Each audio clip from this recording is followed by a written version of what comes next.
Halo, selamat datang di channel Misteri Militia. Perkenalkan, nama gue Aditya. Gue yang akan jadi host di channel ini. Channel ini gue bikin untuk mengangkat rasa penasaran gue tentang makhluk-makhluk yang sering dibicarakan oleh warga Indonesia, khususnya di mana di negara kita ini penuh dengan kemistisan dan kehororannya di setiap daerahnya masing-masing. Channel ini juga gue bangun untuk kita saling sharing atas apa yang kalian mungkin rasakan di rumah, di kantor, di tempat kerja kalian, dan misteri-misteri yang masih belum terpecahkan sampai sekarang. Di episode kali ini, gue akan mengangkat tema yang pasti kalian semua punya, kalian semua pernah ngerasain. Iya betul, rumah. Rumah adalah tempat di mana kita melakukan segala aktivitas kita, bertemu keluarga, bertemu nyokap, bokap, bahkan mungkin sekarang lo yang lagi nonton video ini sedang ada di rumah. Tapi lo pernah sadar gak sih kalau ini rumah yang lo tempatin, lo gak pernah sendirian. Gue punya sedikit cerita-cerita yang janggal di mana gue sering menemukan bahwa di tempat tinggal gue sendiri itu uh, masih terbilang di daerah ya, di daerah, dan masih banyak menyimpan kejanggalan-kejanggalan yang bakal gue sharing nantinya. Lalu gue akan bahas yang pertama adalah kamar. Tentu kalian semua pasti sekarang mungkin yang nonton video ini lagi ada di kamar, dan coba lo perhatiin deh sudut-sudut kamar lo. Coba lo perhatikan di ujung jendela, lo perhatikan di ujung pintu lo, atau mungkin lo yang dengerin ini pas mau tidur. Apa lo yakin lo sendirian? Gue punya sedikit cerita tentang kamar-kamar yang gue tempatin. Gue punya kosan dan gue tinggal di rumah. Gue akan ceritakan tentang apa yang terjadi di kosan gue. Gue ngekos di sekitar tahun 2018-an. Gue ngekos di daerah Depok karena gue berkuliah di sana. Gue mencari tipe kos yang cukup besar karena akan gue jadikan sebagai base camp nantinya. Gue mengajak teman gue waktu itu satu orang dan akhirnya kita ngekos berdua di sana. Kita mencari kos, lebih tepatnya sih ini kayak kontrakan yang cukup luas untuk ditempati berdua karena nantinya akan dijadikan base camp niatnya.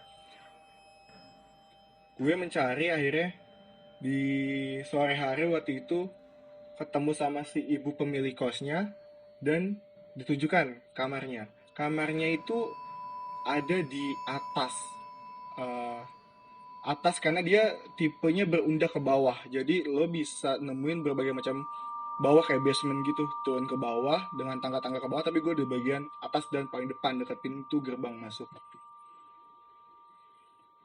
Gue ketemu kosannya cukup luas, sangat luas. Kalau lo bisa bayangin kayak ruang tamu yang kosong dan ada kamar mandi dan ada dapur. Cukup luas kan kalau untuk kosan. Lalu di kosan ini uh, gue tinggal berdua dan masih kosong banget. Kayak baru berpindahan, cuma ada lemari, tempat tidur, galon, terus baju-baju, buku-buku, dan peralatan kuliah lainnya. Di kosan itu udaranya bagus, dingin, tapi memang di belakang itu agak sepi ya. Karena gue itu bisa ngeliat kamar-kamar yang ada di bawah dari jendela belakang, di dekat dapur. Karena kan gue kamarnya ada yang di paling atas. Lalu di kosan itu Kalau siang itu ramai karena banyak teman-teman pada berkunjung, pada bermain sampai maghrib. Pas maghrib mereka pulang ke rumahnya masing-masing atau ke kosnya masing-masing. Tinggallah gue cuman berdua di sana. Di sana gue tinggal berdua dengan benar-benar sepi, dengan tetangga kanan. Kan kosan kita punya tetangga kanan dan kiri ya. Tetangga kanan dan kiri gue itu posisinya beda fakultas dan gue masih penghuni baru, jadi gue nggak banyak ngobrol waktu itu. Gue masuk ke kamar gue, dikunci, dan akhirnya kayak sambil santai lah di dalam gitu. Kejadiannya malam-malam sekitar jam 10. Jadi di depan kosan gue itu pas banget ada pohon rambutan. Pohon rambutan yang udah tua, yang masih berbuah tapi tua gitu. Di sana dijadikan tempat buat parkir motor akhirnya. Buat sama si anak-anak karena tempatnya rindang dan sebagian ada yang buat tempat nongkrong di sana. Lalu gue posisinya belum tidur. Temen gue juga belum tidur. Gue lagi main HP, temen gue lagi ke toilet. Pasti lo semua di jendelanya ada sedikit ventilasi yang bisa ngelihat ke atas, dan gue pas banget ngelihat pohon rambutan itu. Sebentar gue perhatiin, oh ada kayu yang buat apa sih namanya, ngambil rambutan tuh yang kalau di pelintir gitu. Lama-lama kok kayunya ngayun, berayun. Terus gue bingung. Terus gue panggil temen gue yang ternyata masih di kamar mandi belum selesai. Gue buka pintu di sana. Gue buka pintu, gue nengok ke kiri, gak ada. Ada kayu yang buat ngambilnya, tapi posisinya beda. Dia bersandar ke tembok. Ini yang gue lihat, dia itu warnanya kayak kayu dan ada di ranting. Gue udah mulai bingung tuh. Kok bisa sih kayak gini? Tanpa pikir pusing, akhirnya nggak gue kunci karena gerah kan. Gue buka biar angin masuk. Gue duduk tuh di depan pintu.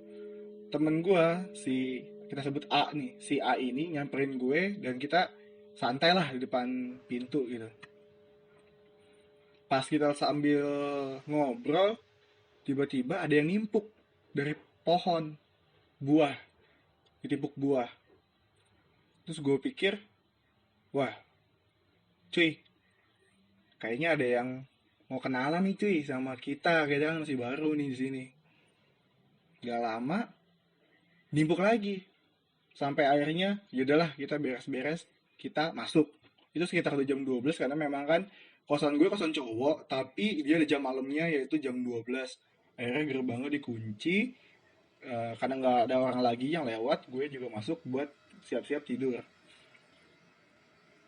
Karena kalau gue tidur tuh biasanya lampunya dimatiin ya, akhirnya gue matiin. Hanya lampu kamar mandi waktu itu yang nyala. Karena kita kan nggak boleh matiin semua lampu gitu aja kan. Di kamar mandi itu sengaja gue nyalain biar ada sedikit pencahayaan lah. Gue tidurnya di kasur queen yang ukuran queen gitu yang agak lebar berdua sebelahan. Teman gue tidur, terus gue tidur di sampingnya ngehadap ke dapur. Nah, sedikit informasi, letak kosan gue itu kotak, bisa lo bayangin kotak.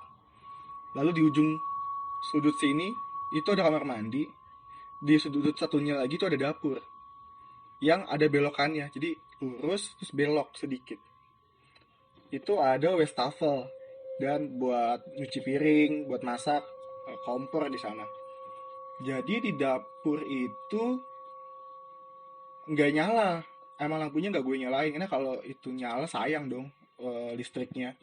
Terus akhirnya gue matiin, dan di dapur itu gue kayak nyimpen tirai, kayak semacam apa ya, semacam background buat foto gitu warna hitam yang digunakan di acara badan eksekutif gue. Karena kosan gue paling besar waktu itu, nyimpannya di sana, di kosan gue. Ditaruh lah setumpuk-tumpuknya dengan beberapa properti bekas BM. Akhirnya jam setengah satu, gue tidur tuh. Gue tidur sampai gue tuh orangnya gampang banget kebangun. Jadi gue tuh orangnya gampang banget kebangun kalau ada sesuatu nih, kayak ada yang bangun, ada yang jalan, ada yang nyenggol, tuh pasti gue kebangun sekitar jam setengah tiga. Jam setengah tiga ya lo baru bangun gitu kan, lo bingung kayak masih bego-bego gitu kan. Lo bangun, lo nengok ke kiri, di arah dapur, ini beneran gue cerita, di arah dapur, pas banget di bawahnya, gue ngeliat tirai warna hitam kegeser. Kegeser, jalan, tapi nggak kenceng, kayak ada yang ketarik gitu. Terus gue bingung kan, gue perhatiin, gue gak bangunin temen gue tuh, karena temen gue ini ada ya takut lah, ibaratnya ada suka gak percaya. Akhirnya gue pastiin sendiri kalau gue ngeliat. Terus gak lama gue duduk dong, gue duduk, terus si itunya diem lagi. Tirainya diem. Yang bergerak itu adalah papan jalan yang biasa buat orang catat, itu jalan kegeser, semuanya kegeser, plak, jatuh akhirnya. Terus gue langsung bangun, gue nyalain lampu, terus gue ke dapur dengan penasaran gitu kan, gue pelan-pelan ngerambat ke tembok, gue cek ke dapur, gue nengok, nggak ada apa-apa. Gue angkat, oh mungkin kucing atau segala macam, gue angkat, gue bongkar, ada tikus gue takutnya kan, nggak ada apa-apa. Terus gue diem di situ, gue rapihin, mungkin karena itu adalah kamar baru gue dan gue berantakan banget situ. Akhirnya gue lipet papan-papannya, gue susun di atas meja belajar, dan semua propertinya gue masukin ke dalam lemari. Akhirnya dapur clear tuh sampai gue sapu. Ya guys, oke. Malam itu gue nggak ngomong apa-apa, gue nggak boleh tidur di malam itu. Lalu di beberapa bulan selanjutnya, gue udah mulai nyaman sama kosan ini, sampai akhirnya ada satu kejadian yang bikin gue harus pindah. Kejadiannya adalah di mana uh, gue gue nggak tahu ini gue halu atau enggak, tapi gue ngelihat ada si mbak ini, gue bilangnya si mbak ini itu uh, sedikit ngerangkak gitu lah dari dapur mau keluar ke wilayah dapur itu. Jadi di pintu dapur dia kayak sedikit ngerangkak. Terus gue langsung balik badan sepanik itu, dan udah nggak ada. Gue cerita akhirnya ke temen gue, kita diskusi-diskusi karena memang biaya sewanya lumayan tinggi dengan tempat yang menurut gue kurang bersih ya, tapi luas gitu dan nyaman. Tapi karena gue cerita kayaknya ini kita nggak bisa, kayaknya bukan tempat kita, ya gue pindah kamar, pindah kosan tepatnya, ke masih di daerah Depok. Gue pindah kamar, dan terakhir kali gue pindah kamar dan gue beresin, gue pamit dan gue bilang tolong jangan ikut, gue dan lo beda. Mungkin itu cerita pengalaman yang gue alamin sendiri, yang bener-bener ada di kamar kos gue. Mungkin sekarang di kamar lo boleh cek, atau lo mungkin punya sedikit pengalaman melihat sekelebat sekelebat ya kalau bilangnya, bayangan-bayangannya suka lewat, terus lo suka ngerasa kayak ada yang ngetok kamar lo dan lo pikir nyokap lo dan lo bukan, ternyata bukan. Atau mungkin lo lihat bahkan ada lo sendiri lagi tidur di kamar lo tinggal ambil minum dan balik dari lo udah nggak ada. Dan gue bikin di Instagram gue, lo boleh follow Aditya Anyu 3R underscore, itu Instagram gue nanya ke teman-teman gue tentang pengalaman mereka, apa sih yang terjadi di rumah mereka dan di kamar mereka. Ini langsung gue bacain aja ya dari teman gue sedikit bikin instastory tadi tentang pengalaman mereka yang ada di rumah. Dan di sini dari Nindita Salma. Hai Nindita. Nindita cerita ke gue tentang pengalaman dia waktu ada di kontrakan ya, kontrakan. Jadi ceritanya gini, gue pernah kak waktu semester 1 sampai 4 gue ngekos di Sukabumi karena kuliah di sana tuh. Silahkan dah lu cek deh kampus yang ada di Sukabumi. Kosan gue aman-aman aja pas semester 1 dan 2. Gue pindah kosan karena lebih dekat sama tempat praktikum. Nah, gue akhirnya ngontrak sama salah satu temen gue di sebuah perumahan. Jadi ada 2 kamar, otomatis gue sama temen gue beda kamar. Jadi dia beda kamar nih situasinya.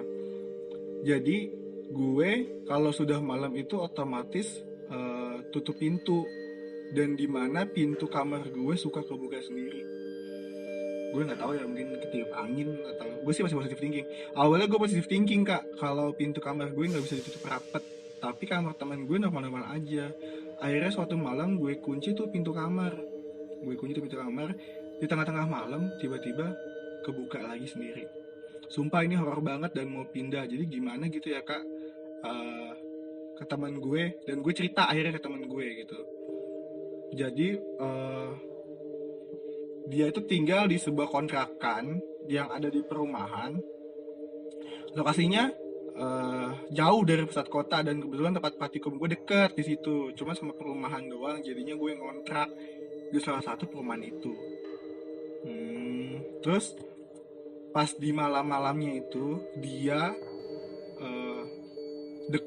perumahannya itu di sebelah banget sama makam dan pohon bambu. Di kontrakan gue ada 2 kamar yang udah diceritain. Lalu pas pintunya kebuka sendiri, pikiran gue pada saat itu adalah gue udah bener-bener kunci pintunya. Tapi tiap 2 hari sekali itu selalu kebuka, dan setiap malam. Padahal udah gue kunci. Sampai akhirnya gue gak betah dan pindah di semester 4. Sedikit cerita, kalau di kamar yang di rumah gue ada cerita lagi. Di kamar yang itu, bahwa temannya itu suka mendengar suara-suara aneh dan takutnya sampai kesurupan, dan akhirnya pindah kamar. Kontrakan ini memang sangat sepi dan jauh, jendelanya menghadap ke kebun, dan suka ada bayangan-bayangan hitam lewat. Tapi untungnya gue gak pernah lihat, dan cuma teman gue yang bisa ngeliat dan ngerasain. Serem. Lu punya gak sih kayak ngerasain kayak di rumah lu tuh, lu lagi baca atau lagi belajar, tapi tiba-tiba tuh kayak ada yang lewat gitu, pas lu tanya mah gak ada yang jawab. Thank you ya buat Anandita ceritanya kampus di Sukabumi Bogor. Oh iya, ini perguruan negeri di Bogor. Nah, lu pasti tahu kampus itu. Thank you Anandita. Lalu ini ada cerita lagi dari kakak tingkat gue, Kak Tami, punya cerita bahwa kalau di kamarnya itu ada di lantai 2 dan jendelanya tinggi. Lo pasti punya kan kamar yang di lantai 2 dan jendela itu tinggi banget. Dan dia dengar suara ketawa persisnya kayak di bawah gitu, ketawanya ngelengking banget, tapi jauh dengerannya. Ada yang bilang mitosnya katanya kalau suara si mbak ini makin jauh, dia pakai dekat sama lo cuy. Lalu ada suara ketawa dan bolak-balik. Pokoknya di depan rumah gue tuh kosong. Oh, jadi di depan rumah itu adalah rumah kosong, ketawa si tante tadi, si mbak ini. Makanya besoknya gue tidur nggak pernah malam-malam lagi gitu, Dit. Oh. Terus dia juga cerita bahwa di jendelanya ini suka banget digedor-gedor, dan nggak lama didiemin, 3 menit kemudian digedor lagi, dan alhamdulillah sekarang udah jarang digedor-gedor. Tapi gue pernah ngeliat kayak sesosok bayangan serem banget muncul di atasnya. Dimana pas gue cek itu nggak ada, dan 3 menit kemudian begitu lagi. Sekian ceritanya, terima kasih. Oke. Thank you Kak Tami udah mau cerita ke gue tentang pengalaman kamar lo, dan thank you Anandita, dan thank you semuanya. Gue harap kalian bisa sharing ke gue tentang apa yang kalian rasain di kamar lo, dan apa yang kalian punya cerita mistis lainnya. Silakan subscribe channel gue, jangan lupa like dan share, Dan pastiin lo nonton ini jangan sendirian. Gue Aditya pamit. Bye.